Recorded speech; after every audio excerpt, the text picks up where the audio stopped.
Olá, boa tarde. O Leão te abraça, te acolhe, te recebe. E o Leão também te oferece mais uma domingueira.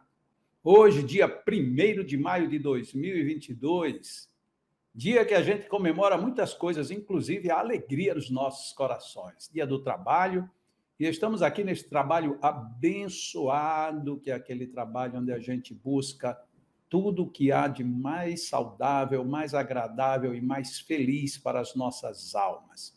Portanto, seja muito bem-vindo, esteja aqui com muita alegria, que igual nós aqui estamos, que você também esteja aí com toda a sede para beber e sorver tudo o que nos vai ser oferecido como reflexão nesta tarde. Você sabe, estamos aqui no oferecimento do Leão, Lar Espírita Alvorada Nova, que fica no município de Parnamirim, no Rio Grande do Norte, que é a cidade pertencente à Grande Natal, portanto, coladinha com a capital deste estado.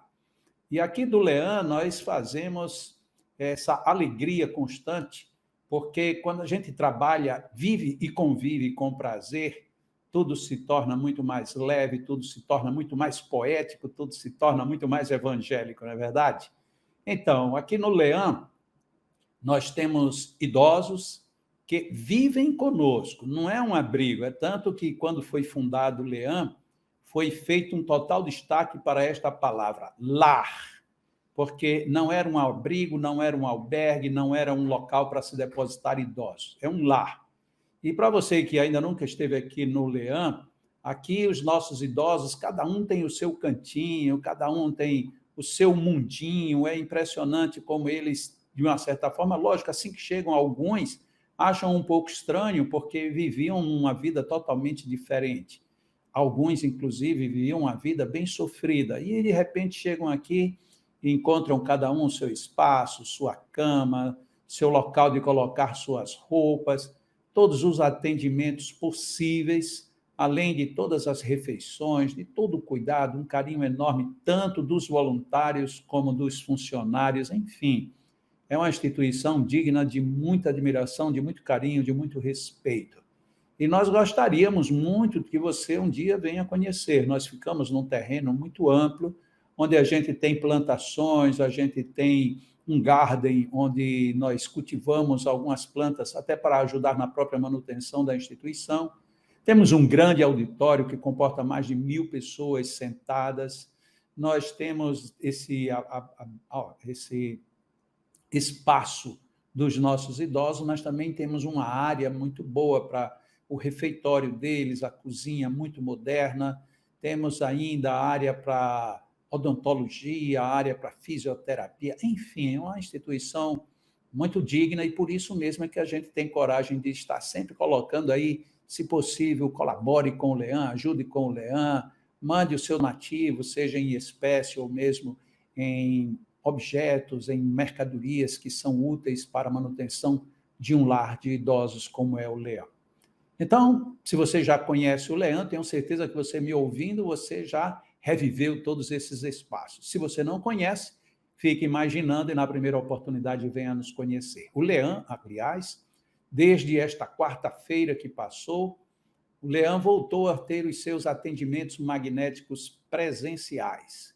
Então, quem já fazia tratamento magnético e se quer continuar presencialmente, aqui já estamos todas as quartas-feiras pela manhã, no mesmo horário que sempre foi. O atendimento em si começa com a nossa mini palestra, às 8h30 da manhã, e entre as 8h30 e as 9h, aí a gente tem magnetização coletiva, que é uma magnetização que também dá um resultado fantástico, porque há um total envolvimento entre as pessoas que estão ali para receber e todos os magnetizadores que estão presentes no momento, todos eles participam direta e ativamente fazendo as doações de fluidos para todos nós que ali estamos. E logo em seguida a gente já vai e parte para a magnetização das águas. Se você está ali fazendo apenas esse magnetismo coletivo, mal ali terminou, você espera mais um pouquinho, depois você já pode retirar o seu vasilhame com sua água devidamente magnetizada, também por todos os magnetizadores. E isto sem falar na presença e no envolvimento dos bons espíritos espíritos que são muito bem associados também ao magnetismo no mundo do lado de lá, né? No mundo espiritual. Enfim, às 9h05 no máximo, a gente está começando o atendimento magnético propriamente dito. Só tem um detalhe, como há uma procura muito grande, é preciso que, se você quiser participar do atendimento magnético, chegue mais cedo, porque o critério é o critério de ordem de chegada, tá bom? Então é isso, já falei hoje bastante aqui sobre o Leão, vou convidar vocês todos a juntos nós fazermos aqui a nossa oração, vamos entrar nessa sintonia, porque até eu já ensejei aqui dizendo assim meio por alto, né? Hoje nós vamos falar sobre a leveza poética do Evangelho, mas não sou eu quem vou falar, é uma pessoa que muita gente aqui já pediu para ele retornar, e ele retornou hoje, que é o nosso Maxime. Então, Maxime já está aqui conosco, daqui a pouquinho ele aparece aí para você, porque neste momento nós vamos para o nosso momento de oração. Vamos juntos? Deus, Pai amado, bênção em todos nós, bênçãos sobre todos nós. Agradecemos e louvamos pela vida, por esta oportunidade.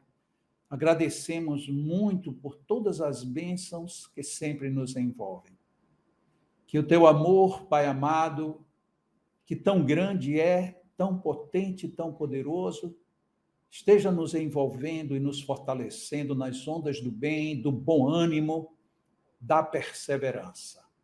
Que estejamos imbuídos dos melhores propósitos e aproveitemos o Evangelho de Jesus a nos orientar com leveza e poesia, mostrando-nos a grandiosidade da mensagem, que cresce cada vez mais quando a desenvolvemos dentro do nosso mundo íntimo. Favorece-nos com a presença dos bons amigos espirituais e que tenhamos uma domingueira abençoadamente feliz, que assim seja. Então é isso, nós estamos aqui com o nosso Maxime Melo. Esse Melo tem uma ligação comigo, você olha para a cara dele, você vê que a gente tem uma ligação muito próxima, uma ligação de um amor, de um respeito muito grande. Maxime é o meu filho físico, filho querido, filho da alma, filho, espero que de várias encarnações pretéritas e futuras. E se eu não for o pai dele da outra vez, que ele venha como o meu, que a gente vai continuar nos se amando do mesmo jeito. Seja bem-vindo, meu filho, Deus te abençoe. O tempo, a palavra, as reflexões serão todas suas. Estarei aqui por trás, só te acompanhando. Um beijão. Obrigado, painho, meu pai. E também, não só aí acompanhando, mas nos momentos de alguma dúvida, nos momentos de se eu atravessar e a mensagem distorcer, o senhor entra em qualquer momento para corrigir, assim como deve fazer todo o pai zeloso que o senhor é, não é? Orientar, corrigir, ajustar, para que o filho e os filhos sigam no bom caminho. Espero um dia poder chegar do lado de lá e ouvir dizer que consegui seguir um bom caminho, ou consegui, pelo menos, colocar uma boa parte em prática do que aprendi com o senhor. Ficarei muito feliz, terei cumprido minha missão, se assim chegar e escutar essa frase. Se eu não escutar, é porque sei que vou precisar ajustar algumas correções, fazer algumas correções e terei grata alegria de voltar novamente para aprender, revisar e ajustar de novo as lições com o Senhor. É uma alegria muito grande ser filho. Não vou falar muito porque temos muitos irmãos que tenho certeza adorariam estar nesse local de filho também, recebendo instruções mais diretas. Te amo também, painho. O tema da tarde de hoje, inclusive, o poeta, apesar de ter sido colocado para mim o tema, né? A leveza poética do Evangelho, foi nosso próprio pai quem sugeriu. Nós tínhamos um tema e, com toda a poesia, ele me fez refletir sobre o tema já na hora de me dar o próprio tema. Isso é que é, como é que diz, professor, né? Isso é que é mestre. Nós escolhemos tratar de uma passagem muito significativa, muito conhecida, do Cristo, né, do Evangelho, que está no Evangelho, vamos pontuar aqui, deixa eu pegar minhas anotações, estamos falando do Evangelho de São Mateus, capítulo 6. É interessante a gente pensar sobre o Evangelho de Mateus, sobretudo logo nesse início do Evangelho, onde a gente vai ter capítulos 5, 6 e 7 de Mateus, e praticamente a gente tem um resumo completo de toda a mensagem que Jesus veio nos transmitir. Não é à toa que atribui a Gandhi que ele fala de que se tudo fosse perdido, mas tivéssemos ficado com o Sermão da Montanha, a gente ainda continuaria com tudo. E, de fato, se a gente pegar capítulos 5, 6 e 7 de São Mateus, fizermos a leitura, estudo e aprofundamento, veremos que não estaremos órfãos do Evangelho de Jesus, porque lá está condensada toda a sua mensagem. E o capítulo 6, onde a gente vai abordar um pouquinho mais do final do capítulo, que o Cristo já houvera ensinado para a gente o Pai Nosso. Um pouquinho depois, ele fala que não devemos servir a dois senhores, né? Não podemos servir a Deus e a Mamon ao mesmo tempo. Mamon sendo interpretado ali naquela linguagem como riquezas, posses materiais. Então veja que não é a condenação da riqueza, das posses, ou do dinheiro, vamos colocar dessa forma, que fala Jesus. Mas ele diz, não se pode servir aos dois senhores. Eu realmente não posso servir a Deus e eu não posso servir a essa causa da ganância, da cobiça, dos recursos materiais, porque uma coisa vai se chocar contra a outra e nós não vamos conseguir fazer conseguir seguir ou servir, melhor dizendo, aquele a quem decidimos. Então, ou um ou outro. E logo em seguida, Jesus ensina uma passagem onde é muito explorada em nosso meio. É quando ele nos orienta a não acumularmos tesouros na terra. E aí tem a famosa passagem, ele fala daquela tríade, nem a ferrugem, nem as traças consomem, e nem os ladrões roubam, desenterram e roubam. Acumular tesouros no céu, onde nem a traça e nem a ferrugem consome, e os ladrões não desenterram para roubar. Onde está o vosso tesouro, também estará o vosso coração. Então, isso é o preâmbulo para o assunto que nós vamos comentar. Lembrando que o tema é a leveza poética do Evangelho. E aí, nós escolhemos a parte, uma dessas partes, né, em que o Cristo apresenta bastante leveza. E antes de adentrar no trecho do Evangelho, propriamente dito, eu lembro de uma música espírita, aqui do nosso movimento espírita Potiguar. Não posso dizer o nome do autor porque não tenho a certeza, mas é uma música que chama Olhar o Céu. E a música, ela sempre me chamou a atenção por uma característica muito peculiar. Ela, a princípio, não parece ter nenhuma lição. Eu pensava, por que espírita? É porque essa música é considerada espírita. E a música dizia assim, quem sabe um dia a gente encontre tempo de olhar o céu e ver como ele é bonito, e ver como o azul do céu é bonito. Depois dizia, quem sabe um dia a gente encontre tempo de olhar o horizonte e ver como é bonito o florir dos campos. E quem sabe um dia a gente encontre tempo para olhar o céu, para olhar o horizonte. Realmente é uma coisa bonita, é uma coisa poética, né? Mas o finalzinho da música, aí tem o trecho do Evangelho, que diz assim, olha os pássaros voando, não semeiam e nem colhem. Olha para os lírios do campo, que não trabalham e nem fiam, nem tecem, nem costuram. E a música encerra por aí.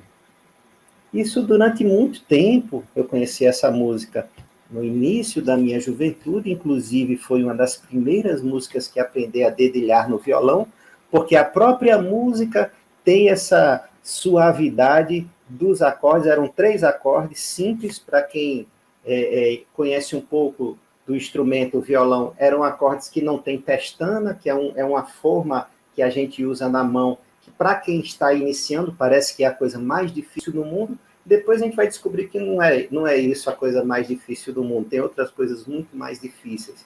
Mas, para quem estava aprendendo, aquela música era muito significativa, então eu repetia ela muitas vezes.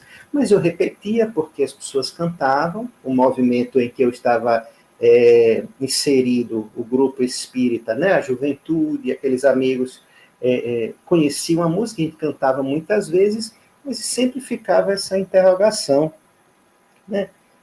Qual era o conteúdo dessa mensagem? Claro que depois de muito repetir, depois de muito ouvir e pensar e conversar e estudar também no Evangelho, a gente começa a tirar outras conclusões. E olha só que é interessante, a gente descobre que quem escreve a música devia estar numa inspiração muito grande, que na simplicidade consegue resumir praticamente toda a nossa vida atual. Porque na nossa vida atual, nós temos nos pegado com muita dificuldade de tempo. Por exemplo, vou fazer abrir aqui como é que eu posso dizer? Uma questão familiar aqui para todos, né? Estou devendo uma visita ao meu pai. Visita não, né? Que filho não deveria visitar. A casa do pai é também a casa do filho. Mas vamos falar nesses modos, né? Que faz algumas semanas que eu tenho prometido aparecer e não apareci. Qual é a justificativa? Tempo. E aí a gente começa a pensar, mas o que é que temos feito do nosso tempo? Qual tem sido o investimento do nosso tempo? Como temos vivenciado o nosso tempo? Recentemente, lendo um livro, na verdade, revisitando esse livro, é uma obra que eu considero muito significativa para os espíritas, é a obra Voltei, Chico Xavier psicografou. O nome do pseudônimo do espírito é o irmão Jacó, porque na época, né, ele não queria ser identificado, apesar de todos saberem que era um antigo trabalhador da Federação Espírita, da década, acho que de 30, 40, do século passado. Então, o irmão Jacó, ele tem vastas lições. Primeiro, que ele deixa para a gente na leitura sobre a nossa vida aqui na Terra. E o quanto a gente aproveitou pouco as oportunidades. E aí tem uma coisa que é muito interessante, me chamou a atenção no capítulo que eu li semana passada, que trata de uma visita, ele já é desencarnado, vai para os Estados Unidos com sua filha, e lá chegando, como ele conheceu Thomas Edison, famoso, vamos dizer assim, descobridor, inventista de muitas coisas, Thomas Edison, famoso pela lâmpada, pela luz elétrica, ele busca encontrar como é que está Thomas Edison, já reencarnou, não reencarnou, e consegue um encontro com ele, mas ele já vai sabendo que Thomas Edison tem 15 minutos de encontro, porque Thomas está no outro patamar espiritual, com muitas tarefas, com muitas demandas, com muito trabalho, que a gente talvez não consiga nem mensurar o nível desse trabalho, e aí tem 15 minutos com ele. O que nos faz pensar o quanto o tempo, como a gente, refletir, na verdade, como a gente tem aproveitado esse tempo. E o irmão Jacó até fica constrangido, puxa, eu acho que eu vou querer desistir desse encontro, porque, né, tirar ele de onde ele está, das suas tarefas, para vir me ver. E aí, não, mas Thomas Edison guarda sempre um momento para visitar os antigos amigos, como forma de estimular, e também a questão da fraternidade em si. Mas me chamou muita atenção a questão do tempo. Como é que temos aproveitado o nosso tempo? E no mesmo capítulo, ele, quando está atravessando algumas colônias espirituais com a sua filha, ela fala, sua filha porque ela tinha desencarnado antes do que o próprio pai. Então, ela foi quem o recebeu e ela agora é quem o instrui. Interessante isso, nosso pai falou agora, né, em outra vida, nós sermos o pai e ele o filho, e, na verdade, isso ocorre muito. Mas isso no plano espiritual, a sua filha Marta, ela, quando vai conduzindo ele até os Estados Unidos, passam por algumas colônias e ela comenta sobre alguns desses lugares onde estão reunidos espíritos que pouco aproveitaram o tempo de forma produtiva na vida enquanto encarnados. Então, a gente pode pensar que na música, voltando agora para o início da nossa fala, que quando a gente fala, quem sabe um dia eu encontre tempo de olhar o céu, de olhar o horizonte e ver como tudo isso é bonito, a gente possa pensar que a gente esteja estimulando a ociosidade. Mas eu quero pensar que o autor, na verdade, queria pensar diferente. Queria mostrar que a gente precisa encontrar tempo, oportunidades, na verdade, identificar as oportunidades, porque as oportunidades, elas existem. Então, não é encontrar oportunidades, é identificá-las. E para podermos refletir Deus, ou sobre Deus. Nesse momento, o que é que a gente vive na nossa sociedade, né, de uma forma geral, dentre vários problemas da nossa sociedade? São os problemas de grandes ansiedades, da falta de tempo para, inclusive, ir fazer uma refeição com o familiar que a gente ama. E a justificativa da falta de tempo, ela acaba sendo significativa, porque praticamente todos nós temos a mesma justificativa. Mas aí tem uma questão, ou melhor, tem duas questões. A primeira, a questão de qual é o que é que tem consumido o meu tempo? Como eu tenho consumido o meu tempo? Tenho consumido de uma forma em que eu consigo produzir espiritualmente ou não? Isso é uma questão. Como é que eu tenho aproveitado esse tempo? E muitas vezes nós vamos perceber que o nosso tempo não está sendo tão dedicado a esse olhar o céu, olhar o azul, olhar o horizonte, refletir sobre os pássaros e sobre os campos, que é a mensagem do Cristo, que nós vamos fazer a leitura, não na íntegra, mas algumas partes, para a gente pensar. Sobretudo porque o que é que estamos, com o que estamos passando o nosso tempo. Tem inclusive jogos que chamam passatempo, jogos para passar o tempo. Puxa, eu tenho tanto tempo assim para estar encontrando oportunidades, encontrando situações para passar o tempo, para sair do meu tédio, né? É uma outra forma da gente pensar também sobre o tempo. Então, se por um lado a gente não encontra tempo para fazer algumas coisas que a gente até consideraria significativas e importantes, às vezes, em outras situações, a gente está encontrando formas de passar o tempo, porque a gente não consegue bem aproveitá-lo. E aí as questões, como nós falamos, né, de ansiedades, por exemplo, não sou especialista no assunto, mas temos aqui dois especialistas do outro lado da tela, né, o nosso pai, a nossa querida Lucila também, que tratam dos temas associados às questões mentais, espirituais que assolam a nossa sociedade. Então, tem muito mais recursos. Mas eu queria apenas dar esse destaque, que muitas vezes nós estamos, provavelmente, escolhendo formas de usar o tempo ou de passar o tempo. Outros ainda dizem matar o tempo, que seria ainda mais grave, para depois, lá na frente, estarmos como algumas dessas pessoas que certamente não conseguiram aproveitar tudo o que podiam e ficam na espera de novas e outras oportunidades, porque as que já passaram, passaram. Então, Jesus, parece até que a gente fez um grande embaraço em muitas ideias, né? Mas agora vamos centralizar no pensamento principal e ver se tudo que a gente falou consegue, de alguma forma, conectar com essa mensagem. No Evangelho, como comentamos, Jesus, ele dita a seguinte citação, né, que é frase dele no Sermão da Montanha.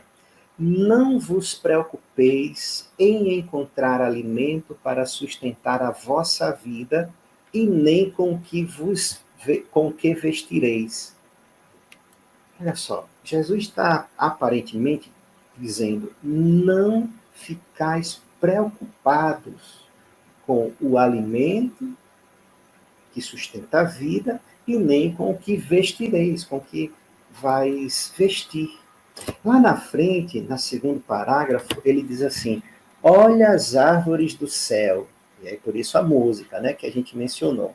Elas não semeiam nem colhem, e não amontoam em celeiros, mas Deus, o vosso Pai Celestial, sustenta elas, as aves. Vós não sois bem mais do que as aves? Olha só, pergunta. Sendo a primeira proposta, então, do Cristo, não vos preocupeis. Até existem alguns, né? Algumas pessoas do mundo virtual, das palestras, de motivação e tudo mais, que estudam essa palavrinha preocupação, né? Pegar essa palavra e reduzir, e ver de que ela é formada, preocupar-se, ou seja, é se ocupar com algo de forma antecipada, preocupar. E aí a justificativa é o seguinte, porque lá no finalzinho Jesus vai dizer que a cada dia basta o seu mal, a cada dia em outras traduções basta a sua aflição, e tem até traduções que dizem a cada dia basta o seu trabalho. Ou seja, em outras palavras, no popular, o amanhã a Deus pertence. Jesus, obviamente, Allan Kardec, ele já no primeiro parágrafo, ao interpretar essa passagem, ele diz, Jesus não está querendo dizer que a gente agora vai cruzar os braços e ser preguiçosos. Não é isso. Ele usa o primeiro parágrafo do estudo dessa temática para dizer isso. Não é essa a questão. Mas ainda pontuando a passagem, preocupar significa se ocupar antes. Só que o que vai acontecer não é só amanhã? Então, por que eu estou me ocupando hoje? Esses são os argumentos nessas palestras que às vezes nós vemos, né? de motivação, às vezes de autoajuda. E faz sentido, por quê? Porque o amanhã não está nas nossas mãos. E se, de certo modo, eu preciso mesmo organizar uma programação, eu preciso ter um cronograma ajustado, Jesus não está nos ensinando a ser desorganizados ou preguiçosos, e a gente precisa ter esses ajustes, mas não significa que eu já preciso tentar fazer agora o que amanhã, o mal que deverá ser resolvido amanhã, ou o trabalho que deverá ser resolvido amanhã. Agora, claro, a gente tem que ver a passagem inteira, para a gente não achar que Jesus está nos incentivando a cruzar os braços e ficar apenas contemplando a natureza. E é por isso que eu tinha dificuldade em entender a música, porque a princípio eu ficava pensando, puxa, eu vou contemplar aqui, ficar olhando o florir dos campos, vou olhar o azul do céu, vou olhar os pássaros. Na verdade, a poesia, ela nos chama para uma reflexão. E curioso é que Allan Kardec, ele diz, no parágrafo seguinte ao seu estudo, que essas palavras do Cristo é uma poética alegoria da providência. Olha só, de onde seu Jacó tirou a ideia da poesia ou da leveza poética do Evangelho? Do próprio Kardec. Porque Kardec também percebeu essa linguagem que o Cristo utilizava para falar com todos nós. Vamos voltar ainda para a passagem do Cristo, depois a gente fala um pouquinho mais de Kardec. Então, nessa primeira parte, não vos preocupeis. E olha qual é o argumento que Jesus utiliza. Olha só o argumento que Jesus utiliza para isso. A vida não é mais do que o alimento, e o corpo não é mais do que a roupa. Ou seja, se a vida é algo mais significativo do que o alimento que sustenta a vida, e Deus já deu a vida, quem dá o mais, é possível dar o menos. Se o corpo é mais do que a roupa, e Deus deu o corpo, por que Deus não vai dar o que vestir? Por que Deus não vai nos prover daquilo que precisamos? É claro, como eu disse, precisamos ir além do texto, né? Além no texto, para não ficarmos pela metade da compreensão. E depois Então, quem está na palestra agora não pode desligar e ir embora, senão vai terminar achando que a gente está estimulando a deixar que Deus faça tudo por nós, porque Ele vai nos entregar tudo o que precisamos. A lição não é essa. Esse é o começo da reflexão. Jesus diz, olha os pássaros do céu, as aves do céu, não semeiam, não colhem, mas o Pai as sustenta. Vocês não são mais do que elas? Olha só, nós somos mais que as aves. Então, se Deus sustenta as árvores, por que não nos sustentará? Precisamos pensar sobre isso. O que é que faz o pássaro? O que é que faz, logo mais vai falar dos lírios. O que é que fazem os lírios? Olha só, por que vocês se inquietam pela roupa? Jesus pergunta. Olha como crescem os lírios no campo. Não trabalham, não sabem costurar, e eu declaro que nem Salomão, maior dos reis da antiguidade, na sua glória, jamais se vestiu como um lírio tão bonito, no sentido de que não havia roupa tão bonita que se comparasse a um lírio. Se Deus cuida da planta, do lírio, né, que está no campo e que amanhã vai ser lançado ao fogo, maior ainda vai ter cuidado de nos vestir. Homens, e aí ele diz assim, homens de pouca ou de pequena fé. E aí vem a parte que a gente precisa, não pode deixar, porque é o mais significativo. Depois de a gente ter pensado sobre isso, puxa mesmo, Deus, Ele dá de alimento, dá de comer, dá comida para os pássaros. Ele veste os lírios. Por que não vai fazer isso conosco? Então é uma das grandes lições em que a gente precisa absorver para entender o amor de Deus e a sua providência por todos nós. Essa é uma lição que todos nós cristãos não podemos passar sem ela, no sentido do seu entendimento. Confiança irrestrita em Deus. Quantas vezes a gente se vê desesperado porque algo nos faltou, porque alguma situação nos foi pega, nos pegou de forma inesperada. Quantos acontecimentos nos chegam e a gente imediatamente desespera, reclama, a gente briga, outros usam a palavra arenga. Entramos em conflitos até depois de muito tempo a gente parar e pensar, puxa, mas Deus é meu Pai. Deus alimenta os pássaros, que não são tão importantes quanto os homens, quanto os seres humanos, conforme a mensagem do Cristo, né, para exaltar a humanidade. Então, por que Deus está me faltando nessa hora? Ou melhor, o que Deus quer me ensinar nessa hora que eu penso estar faltando algo?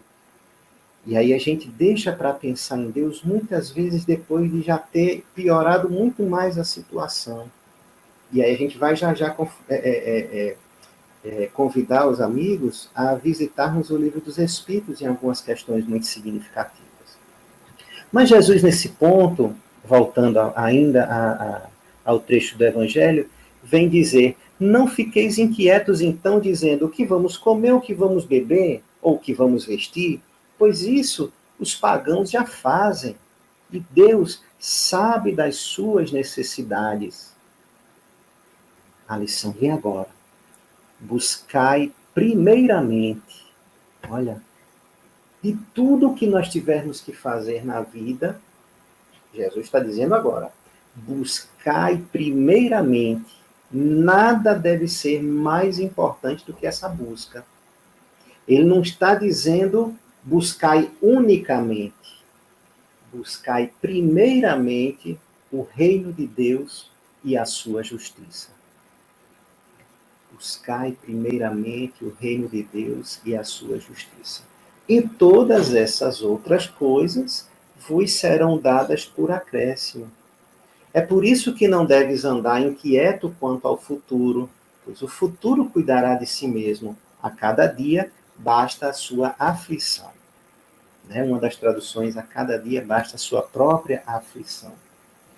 Os irmãos, a gente recebeu nessa passagem de Jesus a orientação de como devemos proceder na nossa vida.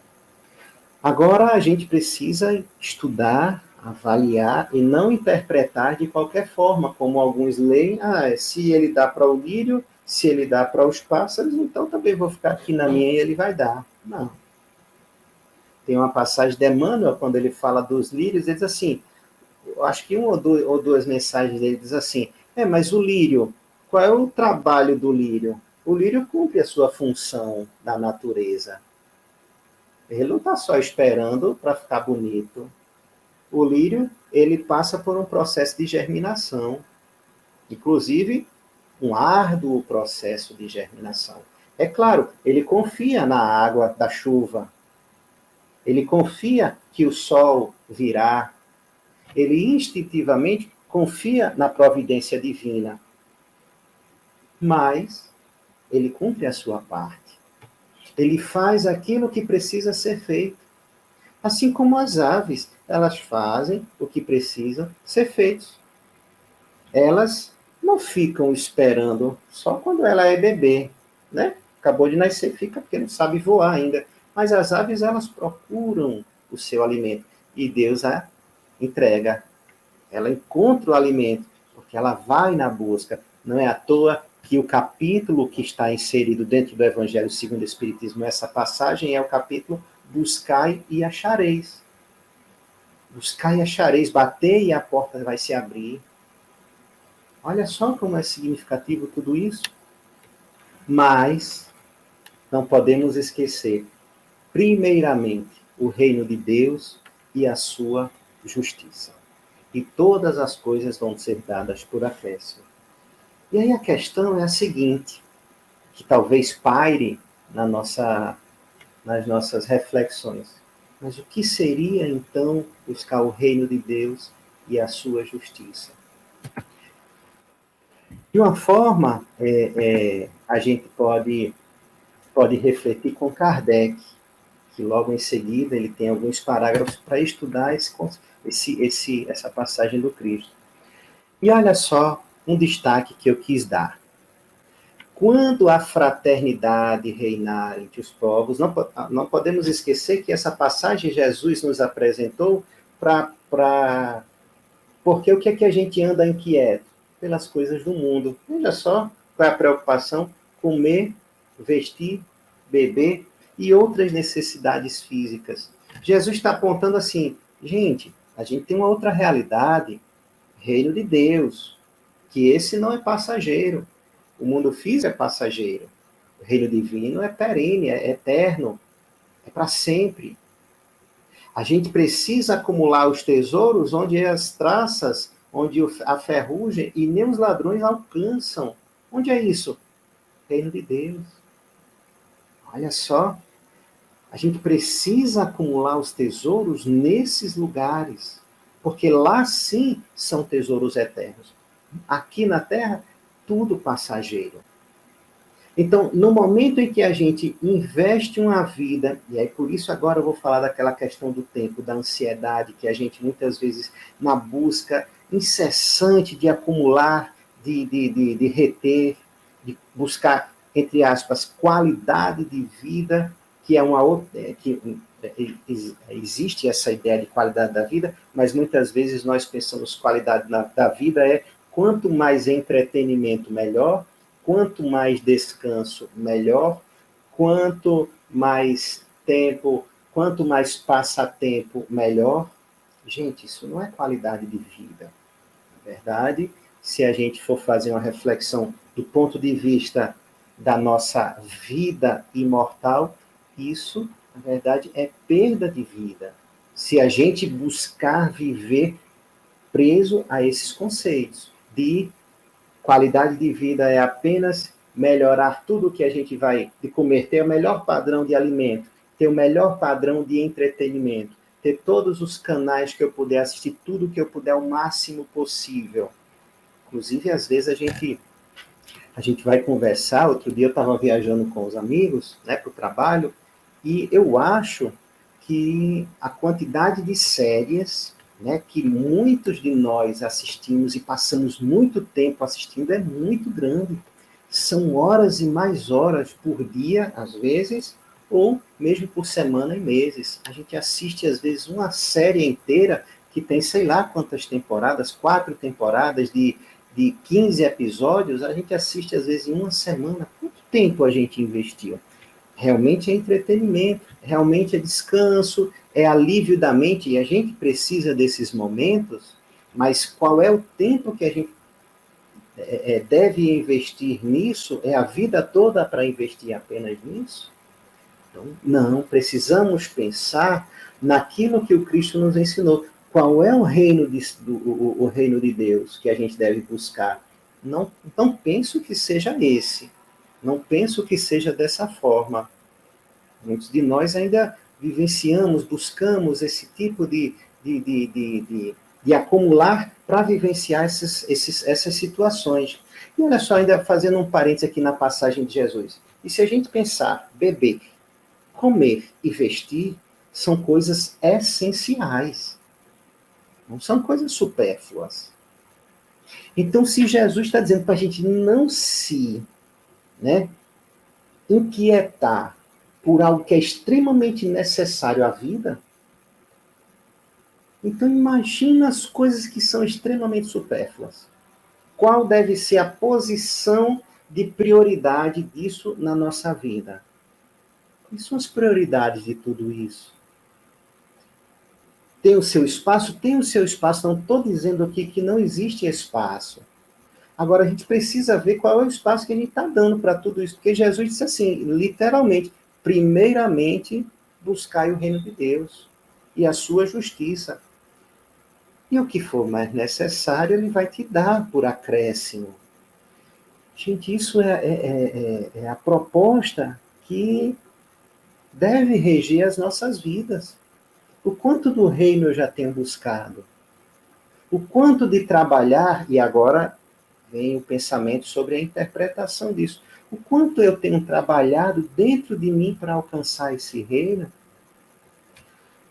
O quanto eu tenho buscado de fazer com que esse reino esteja aqui em mim, germinando, crescendo, se espalhando?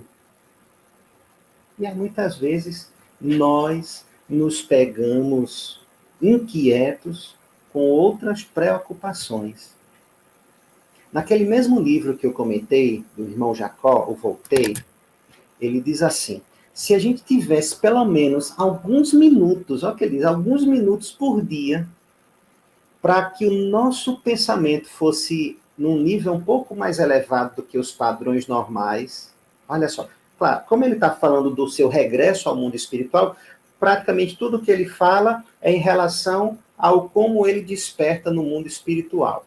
Então ele fala isso no sentido de, se a gente tivesse pelo menos alguns minutos a mais de elevação do nosso pensamento, desse padrão espiritual da nossa mente, a gente modificaria tanto a nossa estrutura espiritual que nossa chegada teria muito mais qualidade. Nesse momento, sim, eu diria qualidade verdadeiramente de vida.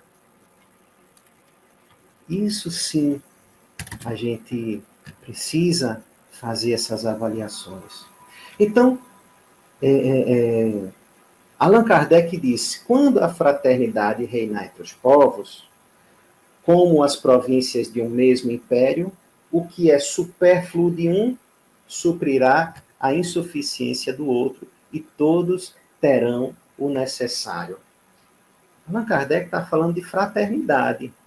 E no último parágrafo ele vai voltar para essa expressão fraternidade. E aí é que eu quero dar o destaque para os nossos amigos que estão nos assistindo. Quando Jesus diz, não acumuleis tesouros na terra, amontoais no céu, porque lá eles são eternos, diz Allan Kardec. Em outras palavras, ele está dizendo, não deis aos bens materiais mais importância que aos bens espirituais. E aprendei a sacrificar os primeiros em proveito dos últimos. Aprender a sacrificar os primeiros em proveito dos últimos. Meus amigos, esses dois pequenos textos que nós lemos, quando a fraternidade reinar nos povos, né, aqueles que têm mais vão ajudar a suprir aqueles que lhes falta o necessário. Eu acho que muitos de nós já detêm um pouco mais do que o que necessitamos. E a gente tem assistido inúmeras situações onde tem faltado o essencial para outros. Então a gente, apesar da frase de Kardec ser completamente perfeita, mas agora a gente tem que fazer mas como ele fala dos povos, às vezes a gente se distancia, mas a gente precisa agora trazer a ideia para nós. Quando a fraternidade reinar entre as pessoas, se ele disser assim, entre os espíritas, ou melhor, imagina que ele está dizendo o seu nome e o seu CPF. Quando reinar com você, você vai saber dividir o que você tem a mais com aquele que não tem. Kardec está falando para nós, para que a gente tenha esse olhar de fraternidade com todos. Porque isso, compartilhar o que eu tenho com aquele que não tem, dividir ou compartilhar, que é um verbo até mais bonito, compartilhar com aquele que não tem, isso é sacrificar os primeiros em proveito dos últimos, sacrificar os bens passageiros pelos eternos. Lembra a passagem que Jesus recebe um jovem rico e Jesus diz para ele, quando ele quer saber o que é preciso para fazer para herdar a vida eterna, Jesus diz, recita a lei, e o jovem diz, mas eu já sigo tudo isso. Olha só a provocação. Jesus recita a lei e o jovem diz, mas eu já faço tudo isso. Eu não adultero, eu honro a Deus, eu jejuo, faz várias coisas, né? Tá certo. Então vamos fazer o seguinte, aí vem a segunda lição do Cristo. Por quê? Porque no fundo, o jovem não tinha entendido a lei. Porque se ele tivesse entendido a lei, ele não teria dito que já fazia tudo.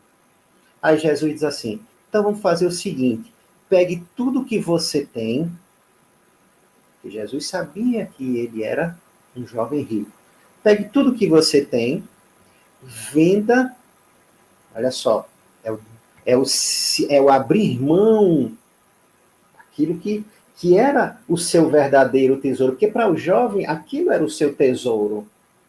Se o tesouro dele era aquele, ali estava o seu coração. Então Jesus vai vamos dizer assim, eu ia dizer na ferida, mas não vou usar essa expressão, Jesus vai no cerne daquilo que impossibilitava o jovem de se entregar de fato à busca real do reino. Então Jesus diz, vende, porque porque no ato de vender ele iria talvez perceber as suas coisas saindo devagarzinho e o seu orgulho, a sua vaidade iria se dissipar, mais fácil do que simplesmente dar. Então ele diz, vende tudo que você tem. Na hora que você vende tudo, aí você acumula uma quantidade de dinheiro. Puxa, tudo que eu tinha deu isso aqui? Esse é meu patrimônio? Aí Jesus diz assim, aí agora você pega esse dinheiro e dê aos pobres. Eita, que isso é difícil. E esse jovem, né, algumas outras literaturas comentam que ele não, naquele momento, ele não soube dizer sim. Ele vai embora. Mas, primeiro vende, depois dá aos pobres. E sabe o que é que Jesus diz? E agora você terá um tesouro no céu. Beleza, você deixou o tesouro, tá lá. Ótimo. Mas você ainda está aqui. Como é que agora você vai ter acesso ao seu tesouro? Aí Jesus diz assim, vem e me segue. Olha. Então não é só o fato de abrir mão, não é só o fato de repassar, de dividir, de tudo isso. É também, talvez aí a primeira parte é a gente entender que os bens celestiais são mais valiosos. Porque podemos pensar sobre a questão pedagógica. A ideia é o quanto eu estou aprendendo com isso, o quanto eu estou conseguindo que o meu coração sinta esse valor de abrir mão de algo que é passageiro por algo que é permanente, que é imortal, que é para sempre. Essa é a lição. E aí o Cristo diz, primeiramente o reino de Deus e a sua justiça. E depois, né, o que for mais necessário, por acréscimo, vos será, como é que ele diz assim? Vos serão dadas por acréscimo. Allan Kardec, finalizando, e aí é significativo esse parágrafo para todos nós, sobretudo espíritas, né? Os que nos identificamos com o pensamento espírita. Allan Kardec fala assim, não é por meio de leis que se decretam caridade e fraternidade. Então não vai estar lá escrito, ó, caridade agora é obrigatória, fraternidade, né? Ele diz assim, se elas não estiverem no coração, fraternidade e caridade não estiverem no coração, o egoísmo sempre vai as asfixiar. O egoísmo acaba com essa ideia da fraternidade e caridade. Fazê-las penetrar no coração, olha só, fazer a caridade e a fraternidade entrar no coração é tarefa do espiritismo. Então a gente pode abraçar como um pouco da nossa responsabilidade, buscar vivenciar fraternidade e caridade, não para colocar no dos outros, porque a gente talvez ainda nem tenha conquistado no nosso. Então, caridade e fraternidade em nosso coração é lema do Espiritismo, é tarefa do Espiritismo. Mas quero destacar ainda duas coisas antes da gente devolver a palavra para o nosso querido Jacó. Porque nós abordamos um tema, a leveza poética. Né? Eu não sei se da forma que a gente passou, o tema ficou com essa ideia de leveza. Né? Eu espero que a ideia da poesia, né? Porque Jesus ele nos convida a refletir sobre os pássaros e sobre as plantas, sobretudo os lírios. Né? Então aí está a poesia. E a gente espera que a leveza a gente tenha trazido um pouco nas nossas palavras. Mas se a gente não tiver conseguido trazer, eu queria trazer uma reflexão baseada na pergunta 922 do Livro dos Espíritos. Quando Allan Kardec faz uma pergunta, e eu acho de extrema significância a resposta, porque essa resposta é onde está a leveza, para mim. Vamos lá. A pergunta é, a felicidade... Primeiro ele faz uma afirmação e depois pergunta, a felicidade terrestre é relativa à posição de cada um. Ou seja, a felicidade aqui é de forma relativa, de acordo com cada pessoa. O que basta para a felicidade de um, às vezes é a desgraça de outro. mas ele quer o ponto médio. E a pergunta é: haverá, contudo, alguma soma de felicidade que seja comum a todos os seres? Ou seja, existe algum ponto médio que todo mundo poderia ser considerado, de uma forma ou de outra, mais ou menos feliz aqui na Terra, aqui reencarnado? Olha a resposta dos espíritos. Com relação à vida material, é a posse do necessário. Gente, para sermos felizes relativamente na Terra, do ponto de vista material, é a posse do necessário. Se nós tivéssemos isso como uma afirmação real dentro do nosso coração, eu acho que para muita gente, 90% das dores de cabeça mudaria. Para muitos, para a maioria seria talvez 50%. Ou talvez um pouco menos, talvez um pouco mais. Por que eu estou dizendo 90% para uns, 50%, 40% para outros? Porque para uns, as dores de cabeça, de um modo geral, praticamente são todas relacionadas às coisas materiais. É perda de alguma coisa, é um débito de alguma outra coisa, e quando a gente vai ver o que é que de tudo isso que está ali tirando o seu tempo é de fato real e necessário para a sua felicidade plena. Primeira pergunta, primeira reflexão, porque os espíritos disseram a posse do necessário. Não dá para a gente abordar, o tema o tempo já está bem avançado, mas cabe um estudo depois e uma reflexão sobre o que é necessário e o que é supérfluo nas nossas vidas. Mas os espíritos dizem, e com relação à vida moral, né? Com relação à vida material, a posse do necessário. Com relação à vida moral, consciência tranquila e fé no futuro. Consciência tranquila e fé no futuro. Consciência tranquila fala sobre as nossas ações, sobre o que eu tenho feito, e fé no futuro fala sobre aquilo que eu não controlo. Então, controlar as minhas ações, os meus impulsos, tudo aquilo, todos os meus vícios, ajustar os defeitos que ainda são muito aviltantes e fazer com que sobressaltem as nossas virtudes, é a forma da gente conseguir que a nossa consciência vá se tranquilizando. E aquilo que não está nas nossas mãos, fé no futuro. Em outras palavras, também confiança em Deus, que é o que representa a ideia dos pássaros, dos lírios, da natureza. Confiança irrestrita em Deus, porque nem tudo está no nosso controle. Então a gente não precisa se agastar física, mentalmente, espiritualmente, pelas coisas que não vão nos trazer a paz de espírito. Vão nos dar muito mais do que a posse do necessário, vão muitas vezes tirar a nossa tranquilidade de consciência, e aí a gente está, quando a gente vive assim, a gente está fazendo o quê? Está confiando muito mais em nós do que em Deus. A gente está achando que tudo só depende da gente. E a gente precisa trabalhar, tem a fé na gente e tem a fé em Deus, não podemos esquecer. Mas a gente tem que ter a certeza de que Deus está comandando tudo. Como eu disse que eram duas coisas, eu queria finalizar com uma frase do Espírito Pascal, na passagem sobre o egoísmo, também do Evangelho segundo o Espiritismo.